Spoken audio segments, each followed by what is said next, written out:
Example 1, determine where f of x equals x minus 2 cosine of x is concave up and concave down. Okay. And we want to find any inflection points. So if we remember, inflection points, this is where the concavity changes.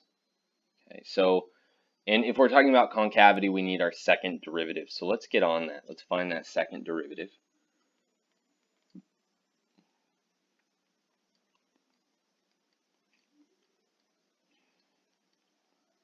Right, and then if we were to take the derivative of x, that's this 1 here. But then the derivative of cosine of x is minus sine of x. So this is going to give us a double negative here, and we're going to end up with a plus 2 sine of x. And the next thing here, our second derivative. The derivative of 1 is just 0, and then the derivative of sine of x is cosine of x, so we just get 2 cosine of x. And now, keep in mind, we would like to set up a number line, and maybe I'll start setting it up. We'd like to set up a number line here and kind of record on each corresponding interval whether it's concave up or concave down. And in order to come up with the tick marks that we're going to put on this number line, we need to find where the second derivative is either 0 or doesn't exist. Okay? And the reason we want to check these two locations is that's where we expect our second derivative to switch concavity, or potentially to switch concavity. Let's go ahead and set this equal to 0. This thing can't be undefined, so we won't even have to worry about that. We just need to figure out, well, when does 2 cosine of x equal 0? Well, this is equal to 0 when cosine of x is 0. And the question is, well, when is cosine of x 0? Well, cosine of x is 0 at the top of the unit circle and the bottom of the unit circle. So that'd be pi over 2. And the other one would be 3 pi over 2. Let's go ahead and mark these on here.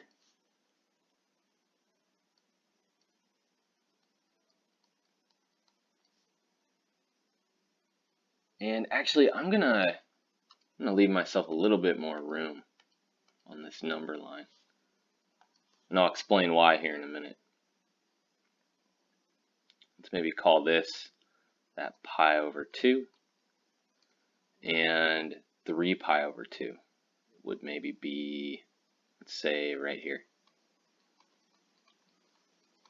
Okay. Now, the reason I wanted to leave myself a little bit more room is we're restricting ourselves to a closed interval. Okay.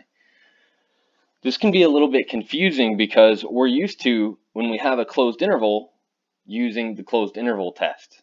But here we are only actually looking for where the concavity is changing. We are not asked to find any absolute extrema. Okay.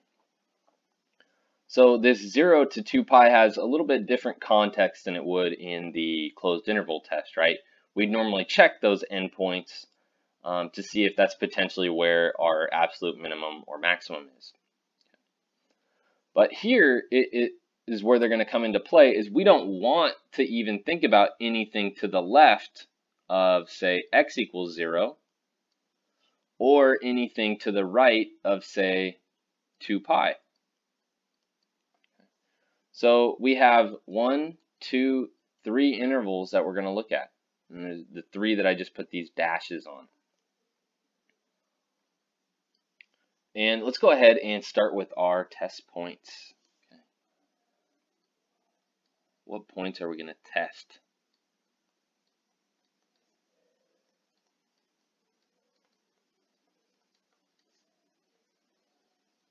So if we'd like something that's in this first interval, 0 to pi over 2, why don't we just pick what's directly in the middle? That'd be pi over 4. And since we're, again, looking at concavity, we want to look at the second derivative. So f double prime of pi over 4, well, this is equal to 2 cosine of pi over 4. And pi over 4, cosine of pi over 4 is the square root of 2 over 2. So we have 2 times the square root of 2 over 2, which is just the square root of 2. So f double prime of pi over 4 is positive. That's the key here. So that means we are concave up here.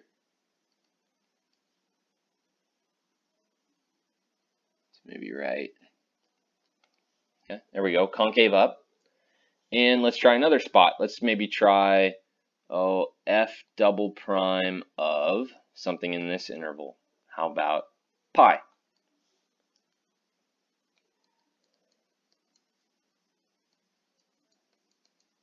And we'll have a third one here in a second. Our third one, we want to be in between 3 pi over 2 and 2 pi. It really doesn't matter which one I pick, but I'm going to pick 7 pi over 4. That's in between those two. And you could technically choose some value that'll result in something that's maybe not nice, because all you really care is just whether it's positive or negative. You don't care exactly what f double prime is equal to. So it's okay if you decided to choose some, maybe whole number to plug in here, or fraction that doesn't have a pi in it. All right, well, f double prime of pi, that should be 2 cosine of pi, and cosine of pi is -1, so this is going to give us -2, which is less than 0. So here it is concave down. So we do have one inflection point now. We have switched concavity. Okay. So maybe I'll just note that here.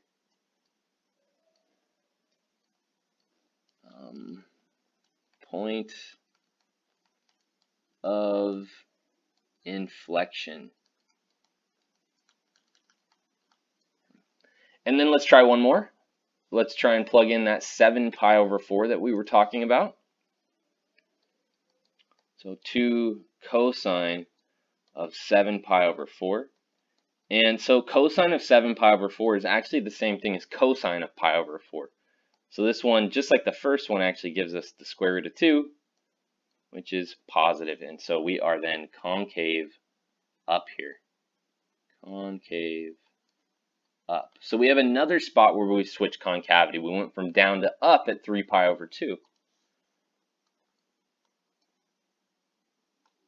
So we have 2 points of inflection.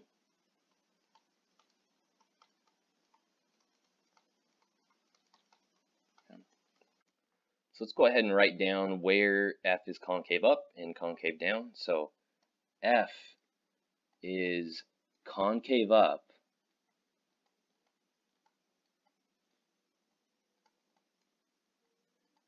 on 0 to pi over 2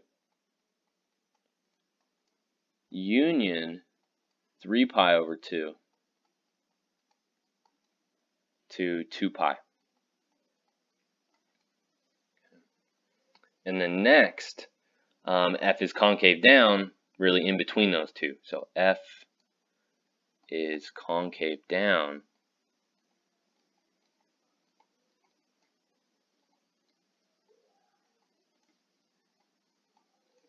on pi over 2 to 3 pi over 2.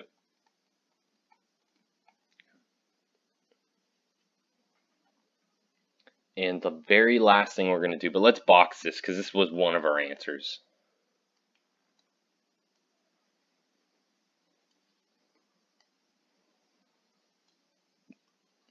We'd also like to identify those inflection points, but we're going to include both the x and the y.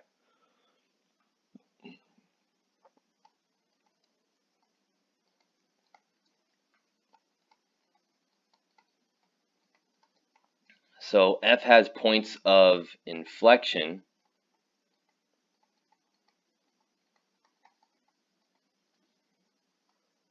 at, and so one of these was pi over 2. And if we want the corresponding y value, remember this is a property of f, so we want the y value at f, or of f. Okay. So to find that, right, you would want to maybe on the side here, or in your head, maybe think about, well, what is f of pi over 2? What is that equal to? So f of pi over 2 looks like this is equal to pi over 2 minus 2 times cosine of pi over 2. And cosine of pi over 2, that's 0. So this actually just comes out to pi over 2. This isn't always going to happen. This is, I would say, more so a coincidence that we had the same y value here. But it's actually going to end up the same thing's going to happen with our other one, but we'll verify it. Or 3 pi over 2, comma, and like I said, it's actually going to come out to 3 pi over 2 as well. Let's just double check that. So f of 3 pi over 2 is equal to 3 pi over 2 minus cosine of 3 pi over 2. And cosine of 3 pi over 2 also happens to be 0, so this just comes out to be 3 pi over 2. And so we'll go ahead and we'll fill that in here.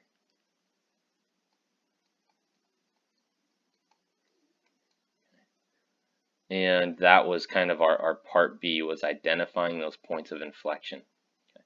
And so what I want us to do here next is we are going to go to Desmos, and we're going to graph F, and we're going to also graph these inflection points just to see that we've done our work here correctly. Now that we're in Desmos here, you can see we already have f of x graphed here, x minus 2 cosine of x. And the next thing I'm going to include in here are actually the vertical lines x equals 0 and x equals 2 pi. Because remember, we were only looking for the concavity over the interval from 0 to 2 pi. That was all we cared about. So that's what that blue line and green line are doing, is they're enclosing the region of this graph that we actually want to look at. And then here's our two inflection points. I'll just do one at a time. So pi over 2, comma pi over 2. And that does look like a location where we're switching from being able to hold water to spilling water. So we're going from concave up to concave down. And let's plot the other one. 3 pi over 2, comma 3 pi over 2.